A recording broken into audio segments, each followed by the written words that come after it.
conceptualize things the way we do. Has a lot to do with pragmatism. And Bergson, who has several books to say it in, and Stolnitz, who has one short essay to say it in, Bergson says it in more detail. Uh, but I find Bergson's treatment of this really fascinating, and so we'll talk about it. Now, what is our ordinary, and incidentally, if you were a phenomenologist, you'd find Husserl calling this, Edmund Husserl, who founded 20th century phenomenology, he called it the natural standpoint. I would say it's the human standpoint of an embodied creature that's in the world and remains in the world.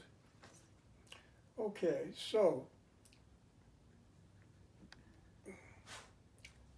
attention, he says, Stolnitz says, is selective. Now, I would ask you to put that word in your notes. Attention is selective. When I go out into the backyard on a beautiful day today, I may be worried about a limb that's fallen, so I go pick it up.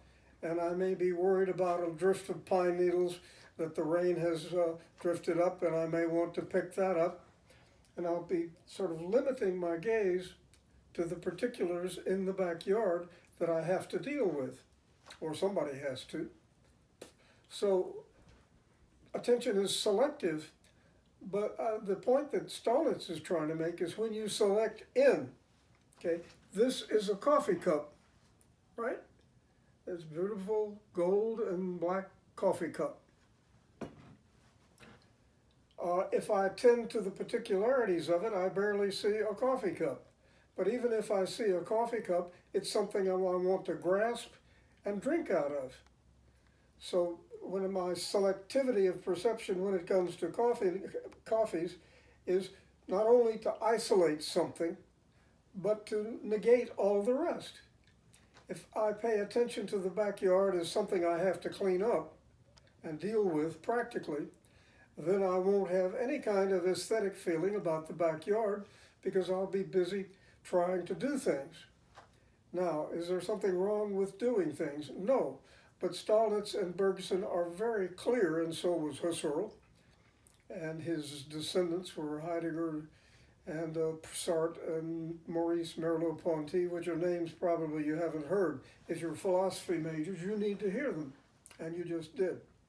So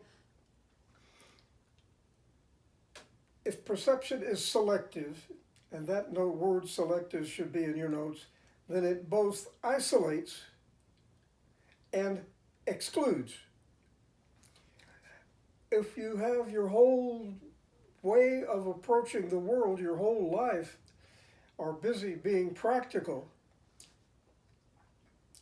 then you're going to systematically exclude all sorts of things out there.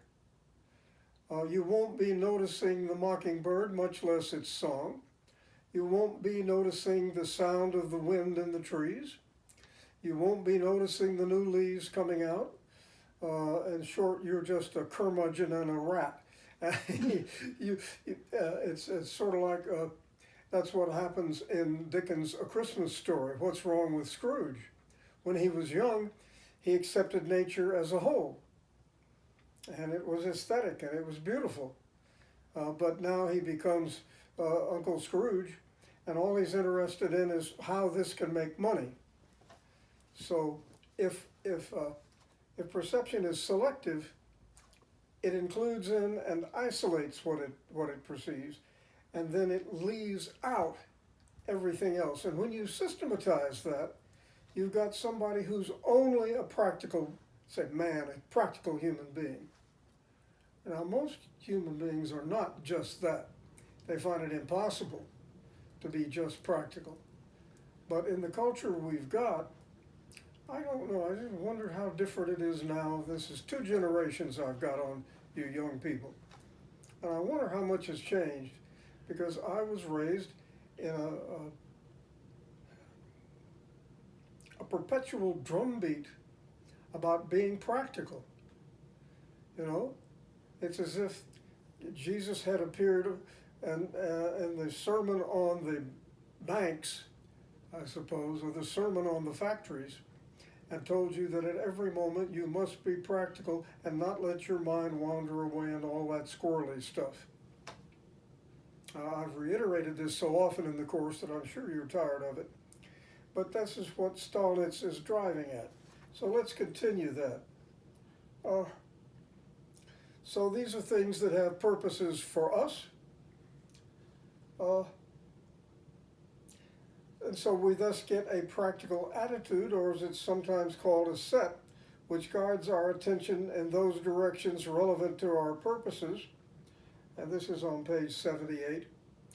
And finally, to have an attitude is to be favorably or unfavorably oriented. I want the coffee because it helps me wake up, and so I drink the coffee. Well, here's my hand, here's my eyes, there's the cup, I drink it, and I'm happy or unhappy. If it's bad coffee, I get upset, stomach, and then that's not good. If it's good coffee, I do fine. So the point is that our desires are caught up in our practical existence. You say, well, Dr. Gunter, this is obvious. It's obvious, but its consequences are not often noticed. Okay? To sum up, at the very last two sentences on the page, or the last two lines, to sum up, an attitude organizes and directs our awareness of the world. Okay?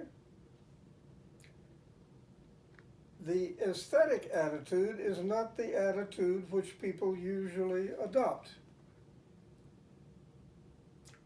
The attitude we customarily take can be called the attitude of practical perception. Okay? And then not only does this kind of perception leave out a lot, obviously, but it starts regarding things not even as things, but as signs or symbols which says, move here. Somebody throws a hard ball at me. I've either got to get out of the way or I've got to catch it. Either way, I may start appending it to the hard ball at all. I mean, it might be leather, it might be wood. Who knows? Who cares? All I see is this sphere coming towards me. I'm not interested in it. I'm interested in what I have to do. And so another character, this is one more step in the selective nature of perception. In the end, we may start to view things not even as things, but as symbols or signs directing our future behavior. Somebody tosses a basketball at me, I've got to either dodge or catch it. And I may not have the slightest interest into what kind of basketball it is, or whether it needs to be pumped up, or whether it's leather, or whether it's rubber, or, there it is, it's this thing coming towards me and I have to do something.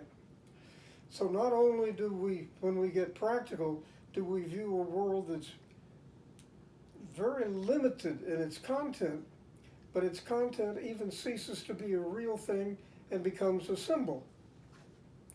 Now, Bergson takes a step a little farther than Stolnitz, and he says not only do things become symbols, but we can take the, say, the geometrical form of a thing, which concerns us. I mean, the coffee cup has to have a certain shape or I'm going to have a hard time lifting it up, particularly if it's hot.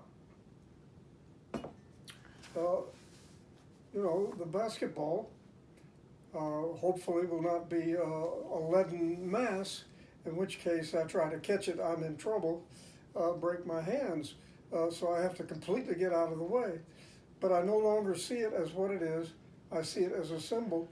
And for Bergson, that's what happens with technology and the sciences, which he treats as closely related. We have to, if we go very far in dealing with the world, we have to geometrize it. And then we'll take the geometry as being the reality of the world, and the hot, wet, fast, slow, smelling, not smelling, the actual richness of the extensity of nature disappears, and we then take it beyond merely being a symbol, but we make mathematical and geometrical symbols, and we take them to be the reality. very easy to do.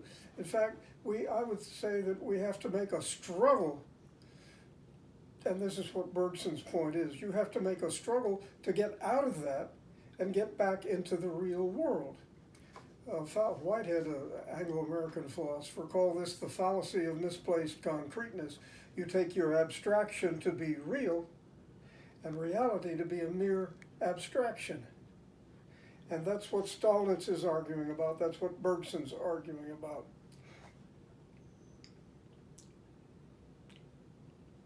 It's only the pen's, and this is the middle of page 79, it's only the pen's usefulness for writing with not its distinctive color or shape that I care about. If we stop and think about it, it is astonishing how little of the world we really see. We read the labels on things rather than looking at the things themselves. When I go to drive the car, I probably don't notice if it's been waxed and cleaned. I probably don't notice if there's something in the back seat. I probably don't notice if the windshield is muddy. I just get in the car, it's wheels, it gets me from A to B. And so we make up a tech world, and this was true even in the medievals and the ancient Greeks, although they were less bound up in a tech world than they were in a world of immediate things given to them. Okay? But he says, so that's his picture of how we usually appropriate the world. Now, I mean, there are some people that I would call aesthetes, and in some cultures in which the elite are not supposed to do anything physical with their hands. They're to be freed from this. You are to wait on them. They're to have aesthetic or of particular kinds, or maybe religious apprehensions. And so you have a complete flight from practicality, or the tool world, or the practical world, into a world of pure aesthetic contemplation. I think that's one of the aspects of Bergson's philosophy. He might be thought to have done that, but if you read the Introduction to Metaphysics carefully, Bergson is like Plato in this respect. That Plato, in his educational system and his way of training you and his way of getting you to focus your mind, takes you out of the tool world, gets you into a world of pure mathematical forms, but beyond that, into a world of perfect forms, God, the form of the good, the beautiful, the true, and then forces you back into the real world. That, I think, is what's wrong with most of the philosophical education we get. We get you out of the tool world and the practical world. You're then stranded somewhere else, but nobody makes you go back into the real world. Well, Plato makes you do it, and Bergson, though I think he should have said more about it, intends for you to take an intuition and develop it, apply it in the real world. So that an intuition for Bergson is not a dead end. An intuition is, if you take it as such, an open door which allows you to go back to the world. If you understand that in Bergson, then you can't construe him as in any simple sense anti-intellectual or anti-scientific or anti-technological. And he gives example after example of where intuition has led people to make discoveries in mathematics and physics and engineering. And so his intuition is not only that which could free an artist or free somebody to be an artist if that's their natural bent. And then there's only a very few people that could somehow be like Leonardo da Vinci, both a very good engineer and a genius painter. How could he have been both? Well, there aren't many of those. I mean, I can only think of three. I think someone working in the history of ideas could come up with some more. But the German poet Goethe, who spent a lot of his time doing botany, of all things. And he said, you don't understand my poetry until you understand my botany. And he said, well, you mean you're a vegetable No, I'm not a vegetable. I'm telling you that I understand the natural way that things grow to attain their completeness, and humanity should be like that.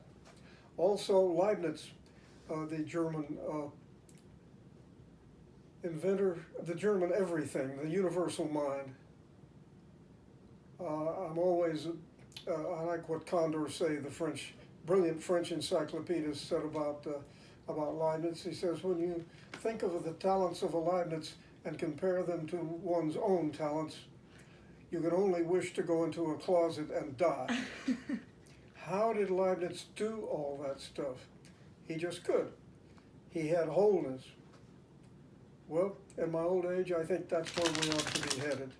Not into these terribly narrow aesthetics that we've had, or narrow philosophies. We need to think in breadth. All right. So there's a lot we don't see. In that sense, our ordinary perceptual and attentional set towards the world blocks a lot of the world out systematically. So then, how can we get out, how can we systematically get out of that systematic blocking up? Well, says Stolnitz, we take the aesthetic attitude. And why is it different from our ordinary attitude? And for Bergson, we take up his philosophical attitude. And in both of them, we have to struggle to escape the ordinary ways we look at things. Okay?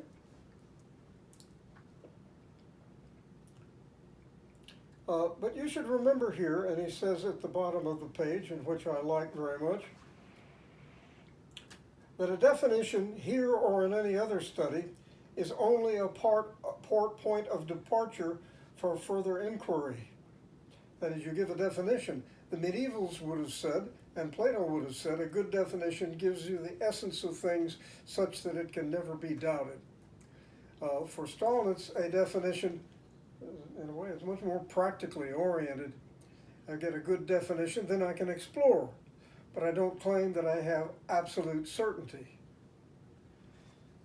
But if you were to study the beginnings of modern philosophy with the continental rationalists, any of you have the history of modern philosophy, you'll follow this. But just take my word for it. Descartes, Leibniz, and Spinoza built metaphysical systems based on absolute definitions and absolute certainty. Stalin says, I don't have to have that.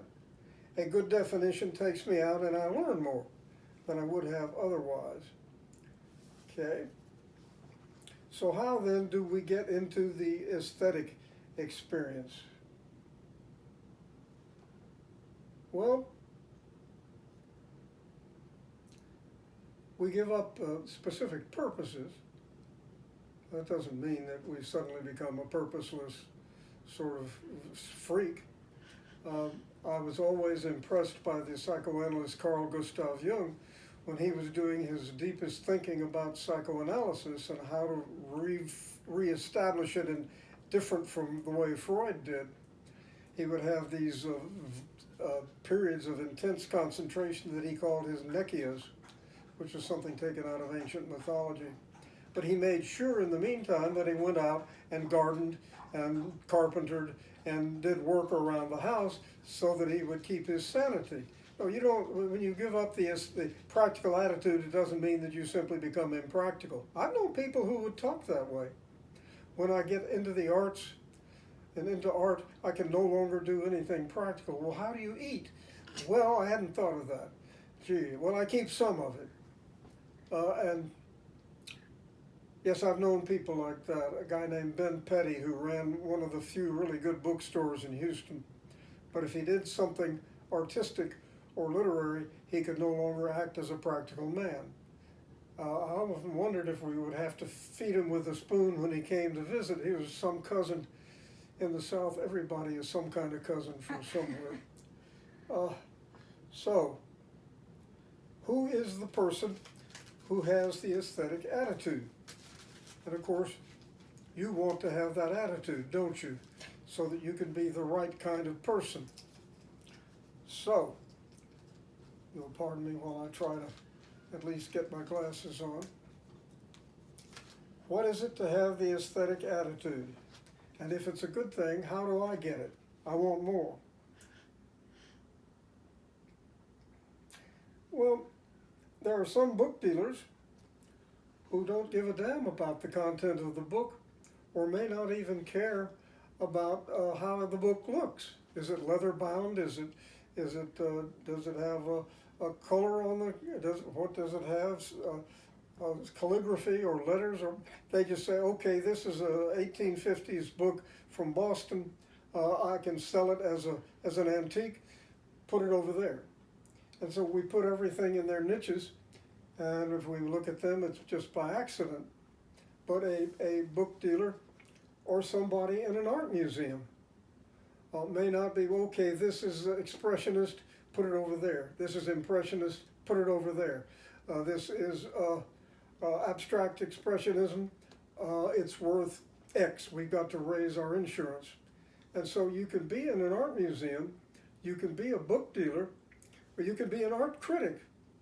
And I think that's one of the problems of the art critic, who think they're in the aesthetic standpoint, but they're really not. So, let's see. Similar to and this is page 80, down about the middle of the page in the third paragraph. Similarly, the interest which the sociologist or historian takes in a work of art is a cognitive. It's cognitive, not aesthetic. Isn't the aesthetic attitude, in some sense, cognitive? I don't think that for Stolnitz it is. It isn't cognitive, it's imaginative and emotive,